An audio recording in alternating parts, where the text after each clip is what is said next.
Well, I like to tell people we're the Indiana Jones of paper, which is a lot sexier than it really is. But we do get to collect, preserve, and provide access to the collective history of the state.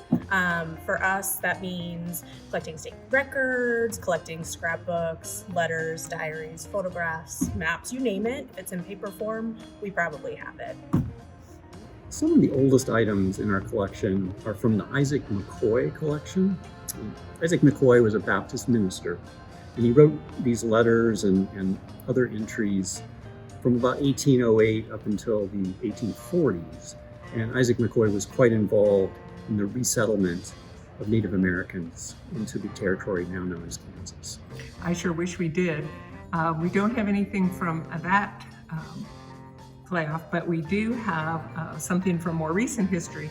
We have Danny Boatwright's hat, and in 2005, she was the winner of Survivor and Survivor Guatemala. And we asked her after winning that $1 million prize if she would give us something for our collection, and we have her hat. I think the most Kansas item in our collection is the Wyandotte Constitution. It's our state constitution, which made Kansas a state in 1861.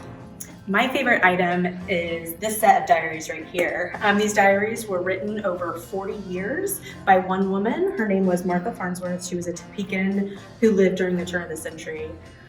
She's pretty extraordinary because she did write every single day for 40 years in her diaries about everyday life, about big historical events. And we chose to highlight her 1912 diary because she was a huge player in the suffrage movement here in Kansas.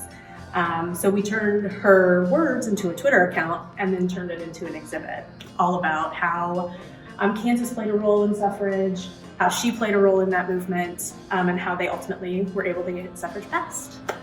I have a lot of favorite items, but this is one I talk about a lot. This is a diary of a man named Samuel J. Reeder.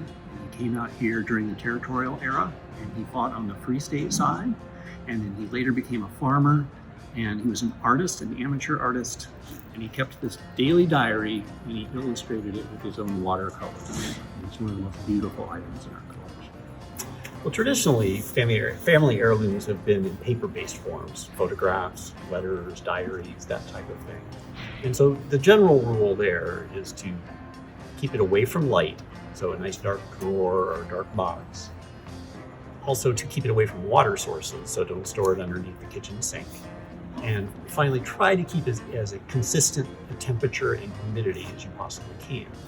And if you want to take the extra step, you can go ahead and purchase yourself some archival quality supplies, like these nice acid-free folders, this nice acid-free box. And this is the very simplest way to go ahead and preserve your family heirlooms. We typically tell families and state agencies and anybody we're working with that you want to follow the 3-2-1 rule. You want to have 3 copies of something stored on 2 different types of media. So that could be your computer and maybe the cloud, and then 1 in a different geographic location so that it's safe from natural disasters, any kind of emergencies, things like that. Sure, you can always send in material to the Kansas Historical Society. We're always collecting new materials. History is happening every single day.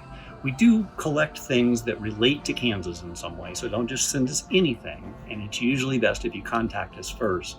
But if you have letters or diaries or emails or social media accounts or digital photos or anything that documents yourself and your family's history, we'd be happy to add it to our collections.